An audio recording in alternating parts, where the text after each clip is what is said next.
Bismillahirrahmanirrahim. Allahumma salli ala sayyidina Muhammad. Allahumma salli ala sayyidina Muhammad. Allahumma salli ala sayyidina Muhammad. Assalamualaikum warahmatullahi taala wabarakatuh. Salam sejahtera geng. Selamat kembali ke channel Situkar Cerita, nama aku Acap.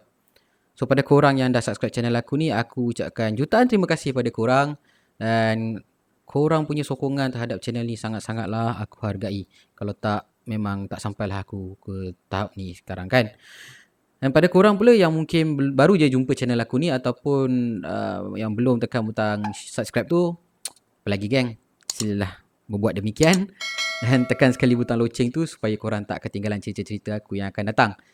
Okey, malam ni aku nak bawakan 2 buah cerita untuk korang. Dan cerita ni aku adaptasi daripada sebuah blog kisah seram iaitu Arsip Angka Negara. Tak nak buang masa lagi geng, let's check it out. #Seramta.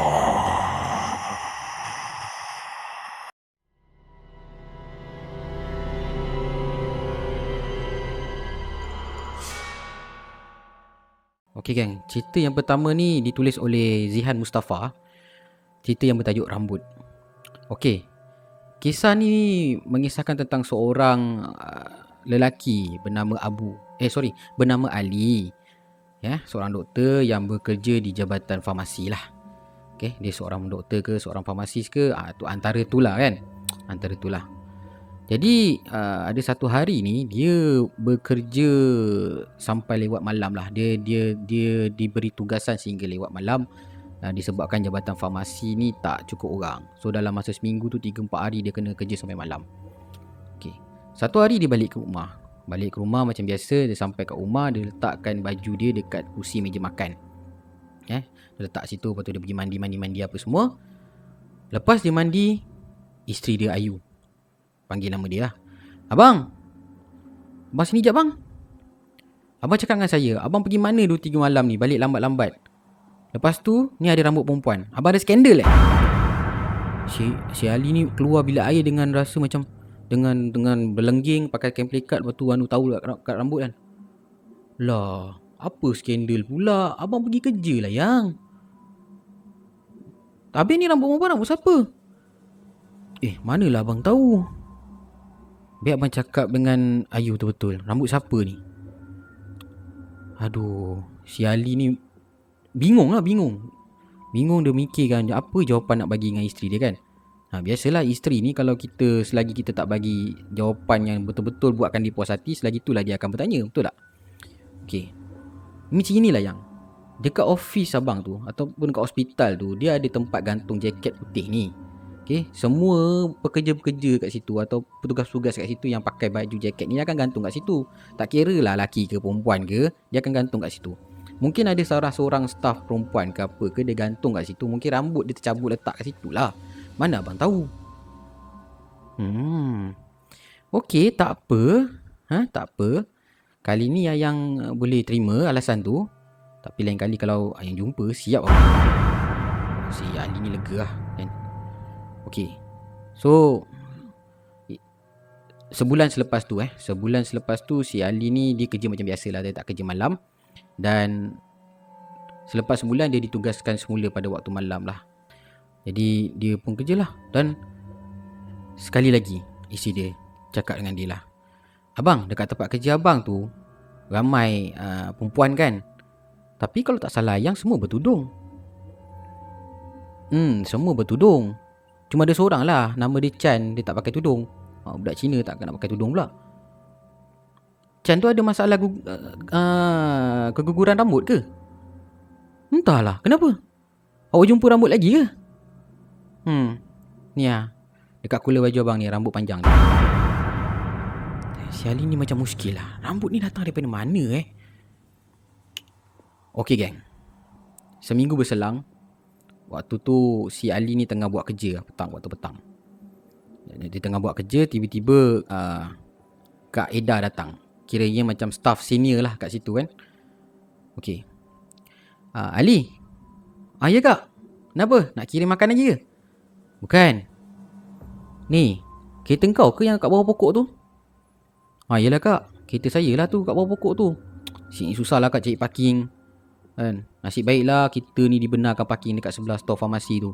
Itu pun kadang-kadang penuh. Tu yang saya parking kat bawah tu, bawah pokok tu je yang tak ada orang parking.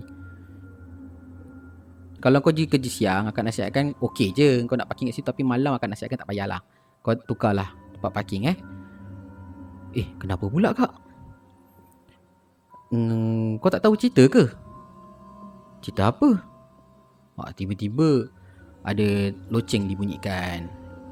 So diorang pun bubar lah, diorang pun buatlah kerja masing-masing. Ada patient masa tu out of nowhere tiba-tiba ramai patient datang apa semua, so diorang settlekan patient lah. Jadi dia bila Kak Ida cakap macam tu, Ali ni rasa yalah dia terfikir-fikir lah, bermain di fikiran dia, apa benda sebenarnya kan. Jadi dia nak tanya Kak Ida dah balik pula. Jadi dia sambunglah kerja dia waktu malam. Okay, bila sampai waktu balik, waktu tu dah pukul 10 malam lebih kurang, dia pergilah dekat tempat parking kereta. Tempat dia parking kereta di bawah pokok tu. Memang tinggal satu kereta dia je yang ada kat situ. Jadi setiap malam, setiap kali Ali parking kat situ, dia akan dengar bunyi burung. Bunyi tu seakan-akan bunyi burung, bunyi macam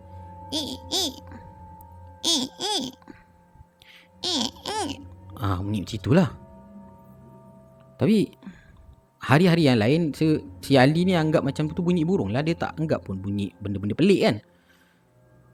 Dia tak ada pula nak mendongak ke atas. Tapi pada malam tu si Ali ni rasa ingin tahu, dia nak tengok burung apa yang bunyi macam itu. Dia nak tahulah kan.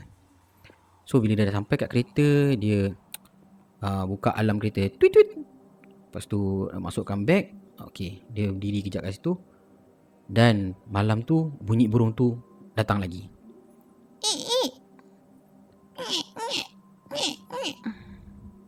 Burung apa bunyi macam ini ni kan. Jadi si Ali pun dongak ke atas tengok apa benda tu. Alangkah terkejutnya dia, geng. Apabila dia mendongak ke atas, dia ternampak ada satu sosok dengan baju putih, baju jubah putih yang lusuh, dengan rambutnya yang menutupi muka hinggalah mencecah ke bahu Ali. Tangannya mengepak macam itu. Dan kali ni dia tak keluarkan bunyi burung tu lagi. Tapi kali ni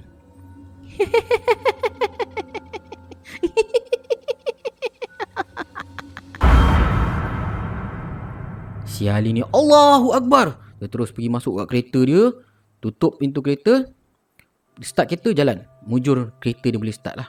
Dia terus jalan. Drive sampai rumah. Bila Ali sampai kat rumah, Alhamdulillah dia masih teringat pesan yang ibu bapa dia lah. Pesanan ibu bapa dia.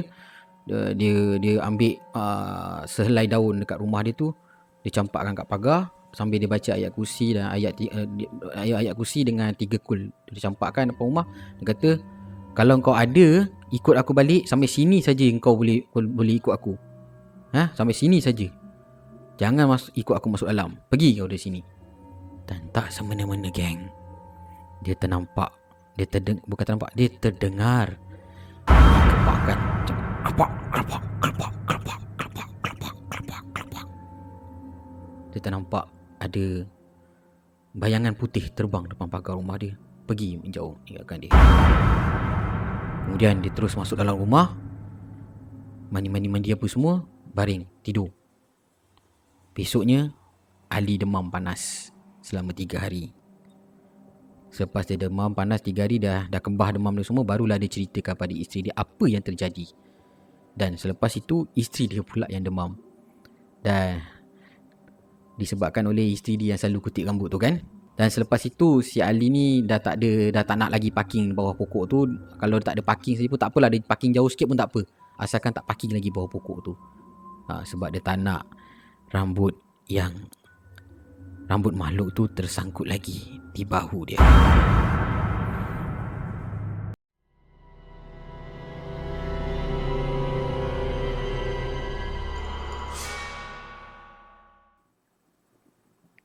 Okey gang, cerita yang kedua ni ditulis oleh The Flash 555.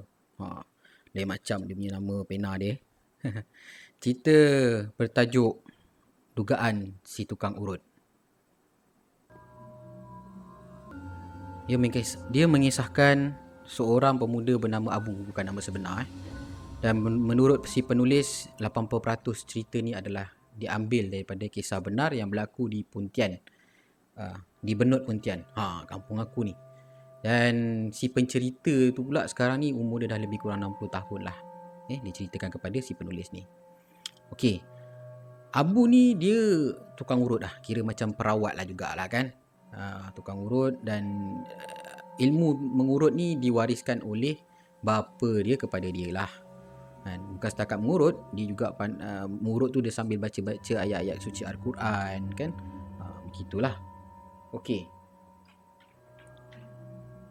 So satu hari lepas dia si Abu ni mengurut salah seorang pesakit dia lah, dia punya customer kan, datanglah dia punya saudara, nama dia Roslan. Roslan. Assalamualaikum Abu. Waalaikumsalam Lan. Naik. Okey, si Roslan pun naik lah. Kenapa Bu? Bu, belakang badan aku ni sakit lah Bu. Kau tolong urutkan sikit Bu. Kerja loader ni memang macam ni lah kot. Penat itulah aku tengok kau kerja kuat betul lah. 8 ekar tanah mak kau tu betul-betul kau urus Itulah nak buat macam mana, dah amanah orang tua aku kan. Okey. Jadi si Roslan ni pun dia buka baju kan, pakai kain pelikat apa benda semua. Tu urut lah. Si Abu ni pun mulakanlah dia punya bacaan-bacaan ayat-ayat suci Al-Quran sambil urut. Lebih kurang dalam setengah jam dah urut tu. Dah nak penutup lah ni. So penutup tu kat kaki. Kat kaki maknanya si Lan ni duduk melunjur berhadapan dengan Abu lah. Jadi bila nak menutup sesi urutan tu, dia akan baca ayat-ayat suci Al-Quran dan sedikit ayat ruqyah. Bila dia baca ayat ruqyah tu geng, tiba-tiba muka Lan berubah. Muka dia jadi hitam. Janggut dia panjang. Tiba-tiba janggut dia panjang. Si Abu ni macam Astaghfirullahalazim. Jadi teruskan juga bacaan ayat-ayat tu. Dia urut kaki. Dan tak semena-mena geng, di sebelah Lan ada satu makhluk. Badan dia besar, warna hitam. Ada rambut panjang, mata dia putih, perut dia buncit, cuma pakai cawat. Berdiri sebelah Lan, memandang tepat ke arah Abu. Pandang. Jadi si Abu ni kuatkan lagi bacaan ruqyah dia. Baca. Sampai habis. Dia tak pandang muka si Lan ni. Dia terus kata, dah Lan, settle. Bila dia cakap macam tu je, Lan macam alihkan kaki dia. Dan dia buka mata tengok, okey, Lan dah kembali seperti sedia kala lah. Dia dah macam Lan yang biasa lah kan. Okey, lepas tu Lan pakailah baju dia semua. So Lan salam-salam dengan dia, Lan pun balik. Okey. Si Abu ni tak sampai hati tau nak tanya tentang makhluk tu dekat Lan ni. Jadi dia diamkan dia benda tu. Dia diamkan sampai Lan ni balik. Macam itulah dia biarkan dia. Cuma bermainlah di fikiran si Abu ni, benda apa tadi tu kan. Okey. 2 hari selepas tu si Abu dapat berita bahawa si Lan meninggal dunia. Lan meninggal dunia di ladang sawit. Meninggal disebabkan dihempap oleh beberapa tandan kelapa sawit lah. Okay. Jadi bergegaslah si Abu ni, bersiap-siap apa benda semua. Masa tu dia dapat berita pukul 12 tengah hari. Dan lepas tu dia siap-siap apa semua, terus pergi ke rumah si Lan ni. Si Lan ni meninggal pukul 8 pagi tau. So dah gedebak sampai dekat sana, jenazah pun baru siap dimandikan apa semua, baru nak disolat. Nak disolatkan lah. Nak disembayangkan. So si Abu ni pun join lah solat jenazah apa benda semua. Dan kemudian pergilah berjumpa dengan waris kan, bagi sumbangan sedikit. Lepas tu dia pun ikutlah pergi pengkebumian dekat tanah perkuburan, nak tengok bicara pengkebumian si saudara dia ni, Roslan ni. Settle dia pengumumian tu. Okey, tak ada masalah, tak ada apa. Alhamdulillah, selamat jenazah dikebumikan. Masa nak balik, Abu jumpa dengan Syam. Abu jumpa dengan Syam. Tapi Syam ni macam kelang kabut lah. Bu, kau ada masa, ada free tak sekarang? Cakap, aku tak boleh, aku nak pergi ambil anak sekolah. Anak sekolah nak balik sekolah agama, pukul 4 je lagi nak balik apa benda semua. Kalau gitu malam ada masa. Lepas isyak kita jumpa. Aku tak janjilah Syam. Sebab biasalah aku lepas isyak ada nak urut orang kan. Boleh lah tapi lambat sikit lah. Tak apa. Aku tunggu kau. Kau dah sampai kat warung Wak Ahmad nanti, kau call aku. Okay. So malam tu si Abu ni pun lincah-lincah lah urut orang apa semua, cepat-cepat habiskan urut apa benda semua. Lepas dia urut orang ni lebih kurang dalam pukul 10, dia pergi ke warung Wak Ahmad. Dia call si siapa? Dia call si Syam. Dia, Syam, aku dah ada kat warung Wak Ahmad ni. Mai datang sekarang. Si Syam pun kata, okey, aku memang dah on the way dah ni. Aku tadi beli rokok. Kejap je aku sampai. Jap aku sampai, kata dia. Okay. Bila sampai Syam ni huru-hara tau. Dia terus order, Wak Ahmad, teh tarik satu, roti bakar satu, Ahmad. Lepas tu dia keluarkan handphone. Cakap dengan Abu, Bu, kau nak tengok abang ni gambar ni. Gambar apa kan? So dia tunjuk gambar silan tu, yang kena empap dengan beberapa tandan buah kelapa sawit tu kan. Memang keadaan dia mengerikan, geng. Kan? Dia terdampar macam gini, badan dia lebam-lebam hitam macam tu, muka dia hitam dengan kelapa sawit yang disusun ke atas badan dia. Cakap, si Abu ni cakap ini bukan tak sengaja ni buah jatuh kat dia ni. Ini macam kes pembunuhan, dia kata kan, bentuk dia tu. Tapi aku syak ni bukan kes bunuh ni, syak ni Bu. Habis apa? Aku syak ni dia punya saka ni. Sebab Lan ada saka. Kau ni tak baik lah tuduh orang yang dah meninggal macam itu. Betul. Hari tu Lan ada cerita kat aku 2 minggu lepas.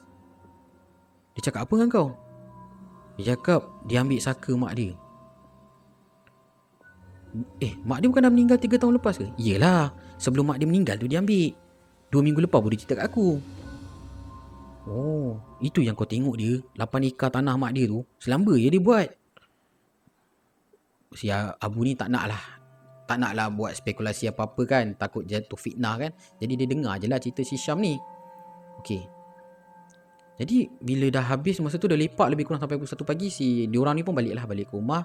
So dalam perjalanan balik tu, Abu tu macam terfikir, betul ada betul juga cakap si Syam ni kan. Disebabkan oleh masa dia urut silan tu, dia nampak makhluk yang macam aku cakapkan tadi tu lah kan. Okay. Besoknya 3 hari berselang. 3 hari berselang, si Ernie, isterinya Lan, datang ke rumah Abu. Dia macam menangis lah, macam sedih pun dia semua kan. Dia datang ke rumah Abu, dia cakap, Assalamualaikum Abu. Lepas tu si Saliha, isteri si Abu, keluar lah. Ya Kak Ernie, apa khabar, sihat? Alhamdulillah lah, akak tak apa-apa, sihat. Sihat tu sihat, tapi akak ada masalah ni, nak jumpa dengan Abu, nak minta tolong Abu. Okay.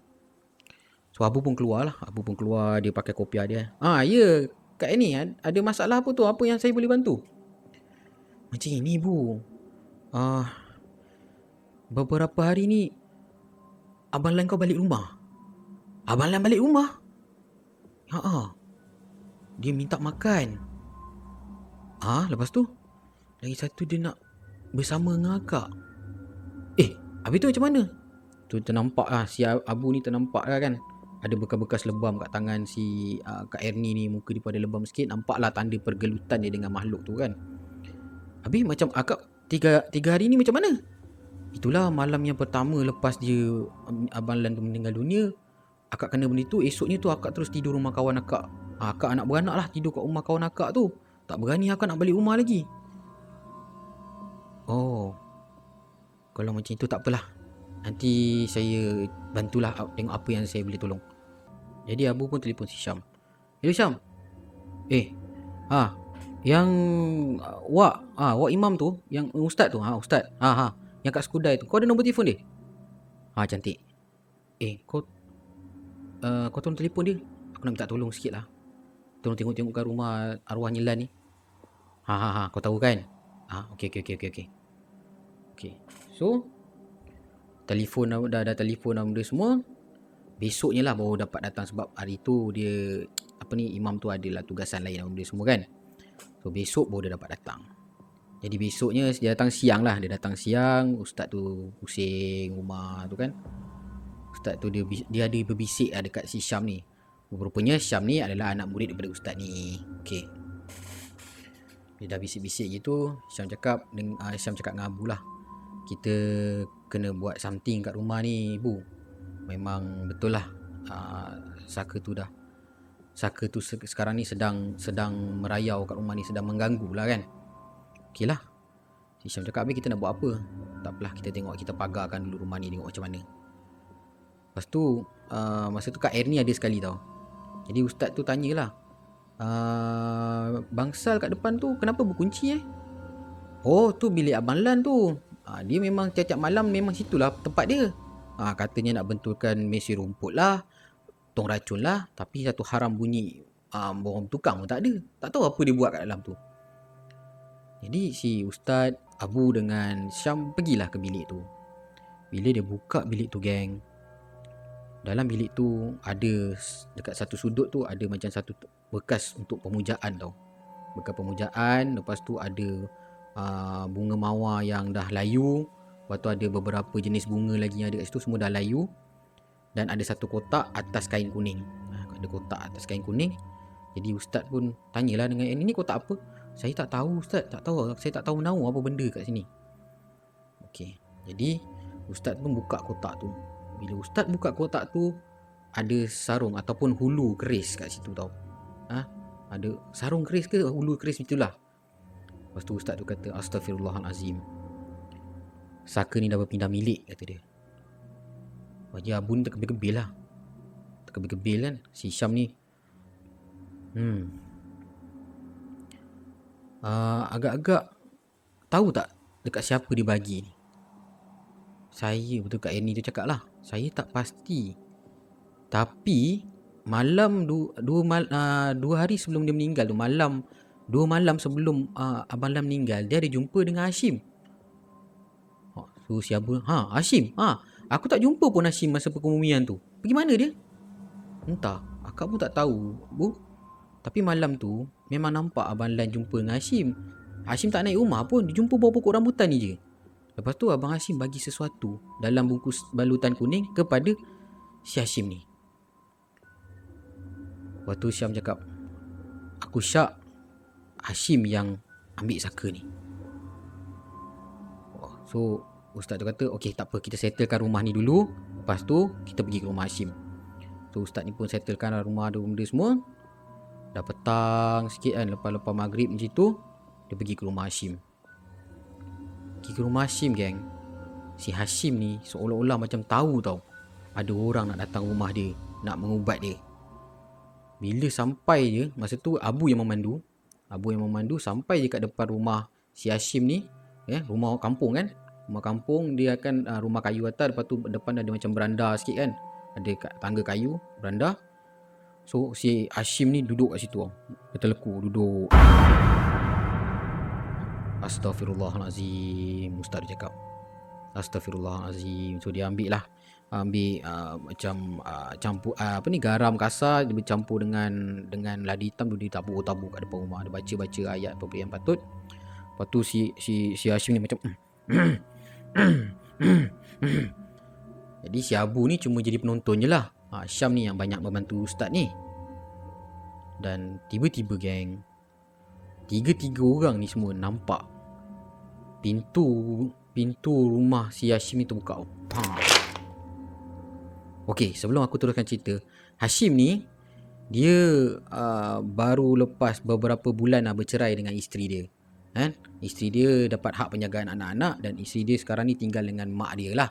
Jadi si Hashim memang tinggal seorang kat rumah tu. Okey, so balik semula pada cerita. Pintu rumah si Hashim duduk depan dekat beranda tu. Pintu rumah tu terbuka dengan sendiri.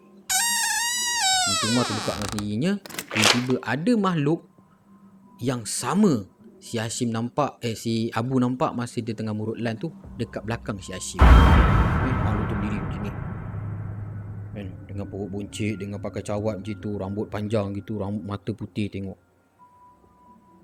Korang nak apa? Dia cakap macam tu. Jangan ganggu aku. Tuan aku dah pindahkan kepada dia. Ni tuan baru aku. Jangan ganggu aku. Si Hashim ni gini je, si Hashim tu gitu je. Jangan ganggu aku, pergi. Lepas tu si ustaz ni dia, hai syaitan, dia bukan tuan kau, dia anak Adam. Jangan kau ganggu anak Adam ni. Ustaz tu pun dah memulakan lah. Dia memulakanlah upacara dia, kan? Memulakan upacara dia. Lepas tu si Abu ni perhatikan je lah. Ustaz ni terus naik atas, dia melangkah si Hashim ni. Hashim masih bertelekung macam tu juga. Masih bertelekung macam tu. Diam je si Hashim. Sekali dia macam buka mata dia macam tu. Macam tu je lah. Tapi ustaz dekat belakang si Hashim ni, dia bersilat tau. Bersilat tak tahu dengan siapa. Kejap-kejap dia peluk, kejap-kejap berguling, kejap-kejap nanti buka bunga, kan? Bersilat lebih kurang dalam 20 minit gitu. Ustaz tiba-tiba, kau nak lari ke mana? Kau ingat kau boleh lari? Aku dah pagar semua rumah ni. Aku dah kepung kau kat sini. Tiba-tiba si Hashim, dia tepuk dia bangun. Hashim buka langkah macam gitu kan. Waktu ustaz tu pandang Syam gitu kan. So Syam pun, Abu, cepat kau pegang sebelah kanan, aku pegang sebelah kiri. So dia pegang si Hashim ni, letak dia ke bawah. Tu turunkan dia ke bawah tanah ni. Dia lah pegang tangan dia biar dia terbaring gitu kan. Jadi ustaz ni pun buatlah upacara dia. Allahu Akbar, macam nak menarik sesuatu benda semua kan. Lepas tu dah buatlah upacara gini, tarik si Hashim ni. Keluar kau daripada anak Adam. Keluar kau syaitan. Lepas tu depan mata Abu ni memang betul-betul nampak si Hashim ni macam terapung-apung kau.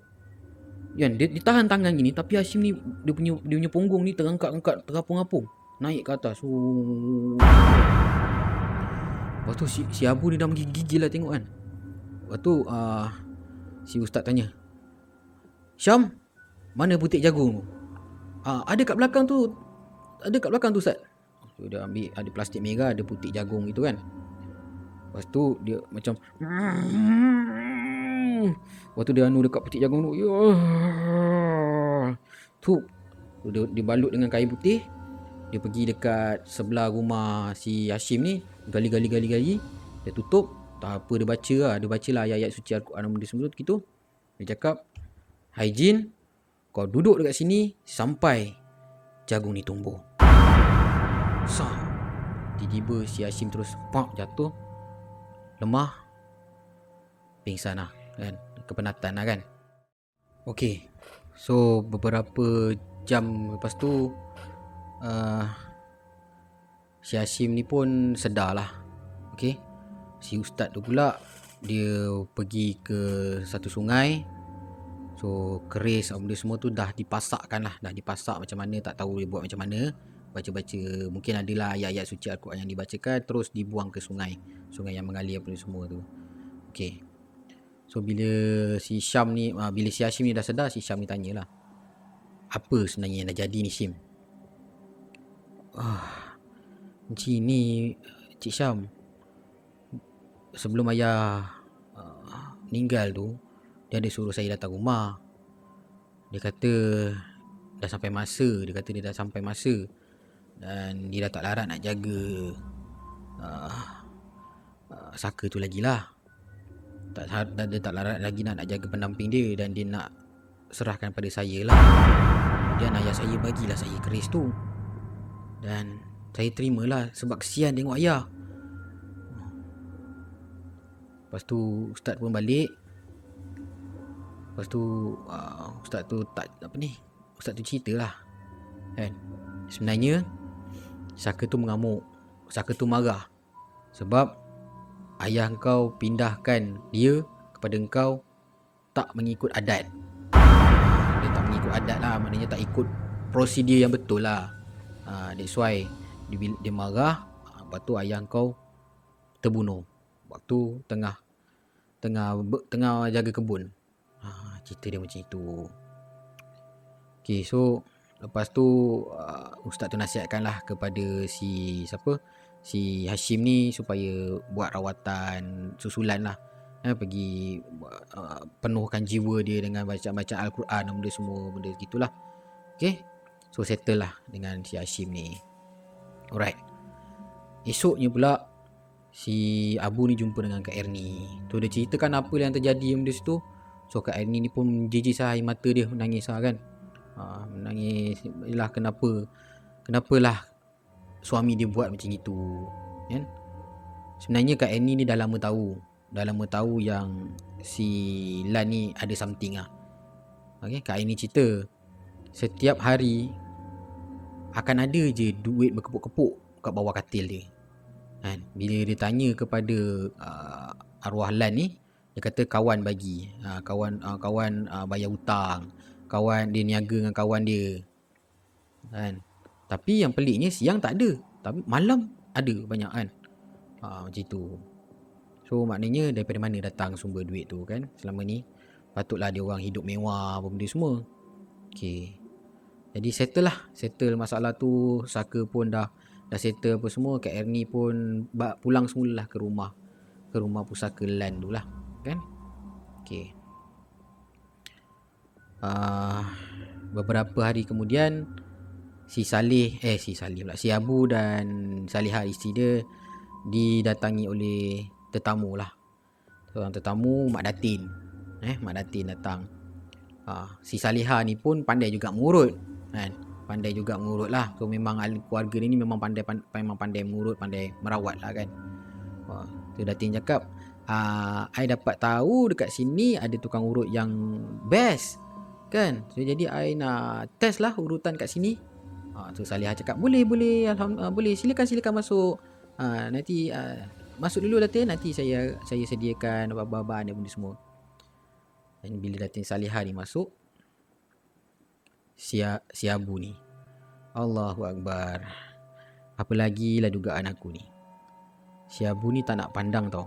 Tak nak pandang dekat arah Datin tu. Sebab dekat belakang Datin tu ada makhluk, sosok macam budak kecil. Kemudian belakang dia macam berlumut, berlendir, seakan-akan darah keluar daripada badan.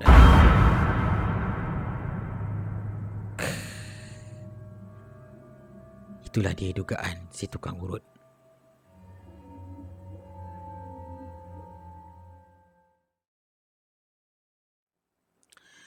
Okey geng. Cerita yang kedua tu panjang kan. So mula-mula aku nak bagi 3 cerita, tapi kisah kedua tu agak panjang. So aku buat 2 cerita je lah untuk malam ni. So apa yang kita boleh ambil daripada ataupun apa iktibar yang kita boleh ambil daripada kedua-dua buah cerita ni. Daripada cerita yang pertama tu, pengajaran dia, satu, kita sebagai suami isteri perlulah bertoleransi, perlulah percaya antara satu sama lain kan. Kalau ada masalah bincang apa benda semua, janganlah gaduh-gaduh. Okay. Dan yang kedua pula, daripada cerita yang pertama juga, pengajaran dia janganlah parking bawah pokok.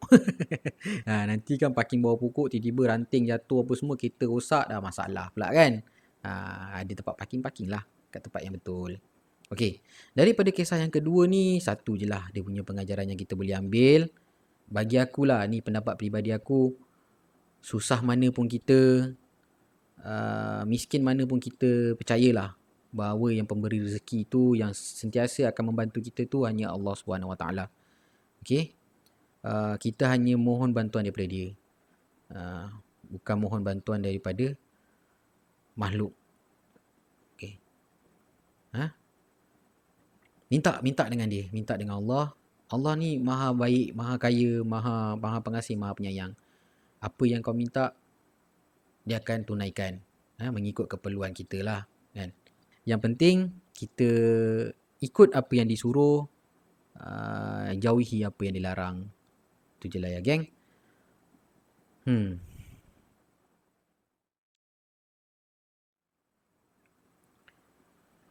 Alright. So aku rasa itu saja untuk malam ini. Pada korang yang nak berkongsikan cerita dengan aku, okay, korang boleh follow aku punya social media yang ada dekat bawah ni. Okay, social media. Ataupun korang boleh tulis kisah-kisah korang tu, hantarkan kisah korang tu ke share@situkangcerita.com Ataupun korang boleh follow aku punya channel Telegram dekat Bilik Seram Situkan Cerita. Bilik Seram Situkan Cerita. Korang boleh hantar korang punya voice chat, korang boleh hantar korang punya chat dekat aku. InsyaAllah cerita-cerita korang tu nanti aku akan baca dan aku akan sampaikan dengan terbaik lah. Aku akan sampaikan dengan baiknya untuk tontonan peminat-peminat kisah seram semua. Okay? So sampai di sini saja pertemuan kita untuk malam ini. InsyaAllah kita jumpa lagi di video yang akan datang. Aku ucapkan selamat malam. Stay safe guys. Assalamualaikum warahmatullahi taala wabarakatuh. #SeramTime